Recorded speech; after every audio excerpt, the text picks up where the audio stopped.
ಉತ್ತರ ಕನ್ನಡ ಕ್ಷೇತ್ರದ ಶಿರಸಿ ಸಿದ್ದಾಪುರದಲ್ಲಿ ನಡೆದಂತ ಐಟಿ ದಾಳಿಯಲ್ಲಿ ಬಿಜೆಪಿಯ ಸಂಸದ ಅನಂತಕುಮಾರ್ ಹೆಗಡೆಗೆ ಸಂಕಷ್ಟ ಶುರುವಾಗುವಂತ ಸಾಧ್ಯತೆ ಇದೆ. ಹೆಗಡೆ ಆಪ್ತ ಕೃಷ್ಣ ಎಸಲೆ ಹಾಗೇನೆ ಆರ್ಬಿ ಹೆಗಡೆ, ಕೆಜಿ ನಾಯಕ್ ಮನೆ ಮೇಲೆ ದಾಳಿಯಾಗಿದ್ದು, ಈ ವೇಳೆ ಕೆಎ 31N3546 ನಂಬರ್ನ ಇನೋವಾ ಕಾರ್ನಲ್ಲಿ ಕಂತೆ ಹಣ ಪತ್ತೆಯಾಗಿದೆ. ಸುಮಾರು 500 ಬಂಡಲ್ನಲ್ಲಿ 90 ಲಕ್ಷದಷ್ಟು ಹಣ ಸಿಕ್ಕಿದೆ. ಎನ್ವೆಲಪ್ ಕವರ್ನಲ್ಲಿ ಹಾಕಿಟ್ಟಿದ್ದ ಹಣವನ್ನ ಐಟಿ ಅಧಿಕಾರಿಗಳು ಸೀಸ್ ಮಾಡಿದ್ದಾರೆ. ಇನ್ನು ಕೃಷ್ಣ ಎಸಳೆಯನ್ನ ತೀವ್ರ ವಿಚಾರಣೆಗೆ ಒಳಪಡಿಸಿದ್ದಾರೆ.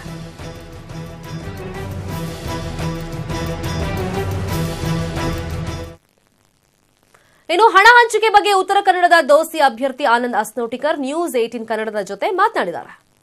ಈಗಾಗಲೇ ಅನಂತಕುಮಾರ್ ಹತಾಶರಾಗಿದ್ದಾರೆ.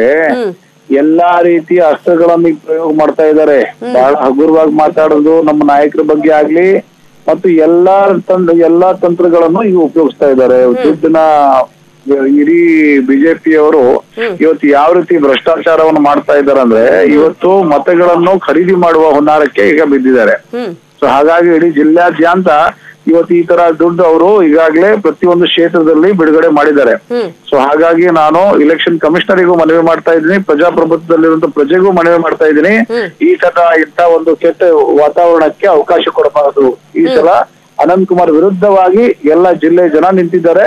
ವಿಶ್ವಾಸ ಇದೆ, ನಾವು 100% ಗೆಲ್ತೀವಿ. ಅವ್ರಿಗೆ ಏನ್ ಬೇಕಾದ್ರೂ ಮಾಡ್ಕೊಂಡು ಹೋಗಿ. ಬಹುಶಃ ಒಂದು ಅವ್ರ ಗಿಮಿಕ್ಕು ಇರಬಹುದು, ಹೇಳಕ್ ಬರಲ್ಲ. ಬಿಜೆಪಿ ಅವರಿಗೆ ಏನಾದ್ರು ಒಂದು ಸುಮ್ನೆ ಜನರಿಗೆ ಹೇಳ್ಸ್ಕೊಳ್ಳಿ ಬ್ಯಾಲೆನ್ಸ್ ಮಾಡ್ಲಿಕ್ಕೂ ಈ ಒಂದು ಮಾಡಿರ್ಬಹುದು, ಹೇಳಕ್ ಬರಲ್ಲ. ರಾಜಕಾರಣದಲ್ಲಿ ಅವ್ರು ಯಾವ ಮಟ್ಟಕ್ಕೂ ಇವತ್ತು ಹೋಗ್ಲಿಕ್ಕೆ ತಯಾರಿದ್ದಾರೆ.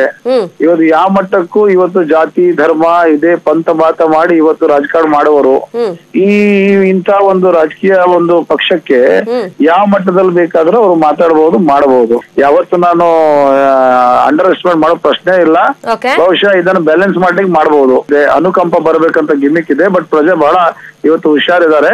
ಪ್ರಜೆಗಳು ವಿಚಾರ ಮಾಡೇ ಇದು ಮಾಡ್ತಾರೆ. 100% ಅನಂತಕುಮಾರ್ಗೆ ಸೇರಿದಂತದ್ದು ಒಂದು ಕೇಂದ್ರ ಸಚಿವನಾಗಿ ಜಿಲ್ಲೆಗೇನು ಕೊಡುಗೆ ಕೊಟ್ಟಿಲ್ಲ. ಬಟ್ ಅವನೊಂದು 5 ಕೋಟಿ 8 ಕೋಟಿ ಒಂದು ಬಿಟುಮಿನ್ ವ್ಯವಹಾರ ಮಾಡಿ ಭ್ರಷ್ಟಾಚಾರ ಮಾಡಿ ಅವನಿಗೆ ಸಿಕ್ಕಿರುವಂತ ಅನುದಾನದಲ್ಲೂ ಸಹ ನಾನು ಕೇಳ್ಪಟ್ಟೆ 10% 15% ಕಮಿಷನ್ ತಗೊಳ್ತಾರಂತೆ. ಅದು ನನ್ಗೆ ಗೊತ್ತಿಲ್ಲಾಗಿತ್ತು. ನಾನು ಓದಿದ ಕಡೆ ಎಲ್ಲ ಕಾರ್ಯಕರ್ತರು ಹೇಳ್ತಾರೆ.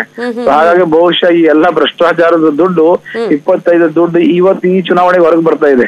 ಮಾಡ್ತಾ ಇದ್ದಾರೆ, ಅವ್ರು ಎಲ್ಲಾ ಪ್ರಯತ್ನ ಮಾಡ್ತಾ ಇದ್ದಾರೆ. ಇವತ್ತು ಪ್ರತಿಯೊಂದು ಬೂತ್ ಅಲ್ಲಿ ದುಡ್ಡು ಕೊಟ್ಟು ಆಮಿಷ ಕೊಟ್ಟು ಜನ ಖರೀದಿ ಮಾಡ್ಲಿಕ್ಕೆ ಈಗಾಗಲೇ ಹುನ್ನಾರ ನಡೆಸಿದ್ದಾರೆ ಮತ್ತು ಮಾಡ್ತಾ ಇದ್ದಾರೆ. ಅವ್ರು ಮಾಡ್ತಾ ಇದ್ದಾರೆ. ಅದನ್ನು ಇಲೆಕ್ಷನ್ ಕಮಿಷನ್ ಗಮನಕ್ಕೆ ತರಬೇಕು. ನಾವು ಹಿಂದುಳಿದ ಜನಾಂಗದವ್ರು ಈ ಸಲ ಒಂದಾಗಿದೆ. ಅದು ಎಲ್ಲಾ ಜನಾಂಗದವರು, ಹಿಂದುಳಿದವರಾಗ್ಲಿ ಎಲ್ಲಾ ನಮ್ಮ ಪ್ರತಿಯೊಬ್ಬರು ಜನಾಂಗದವರು ಇವತ್ತು ಒಂದಾಗಿದ್ದಾರೆ. ಪ್ರತಿಯೊಂದು ಸಮಾಜ, ಅವರು ಬ್ರಾಹ್ಮಣರಿರ್ಲಿ, ಮುಸ್ಲಿಂರಿರ್ಲಿ, ದಲಿತರಿರ್ಲಿ ಎಲ್ಲಾ ಜನಾಂಗದವರು ಇವತ್ತು ಒಂದಾಗಿದ್ದಾರೆ. ಈಗಾಗಲೇ ಅವ್ರು ಮಾಡಿದಂತ ಏನು ಸಾಧನೆ ಇದೆಯಲ್ಲ, ಜಿಲ್ಲೆಗೆ ಏನು ಕೊಡುಗೆ, ಶೂನ್ಯ ಕೊಡುಗೆ, ಯುವಕರನ್ನು ಧರ್ಮದ ಆಧಾರದ ಮೇಲೆ ಜಾತಿ ಆಧಾರದ ಮೇಲೆ ಹೊಡೆದು ಹಾಕಿ ಅವರನ್ನು ಬಲಿಪಶುವನ್ನು ಮಾಡಿದ್ದಾರೆ.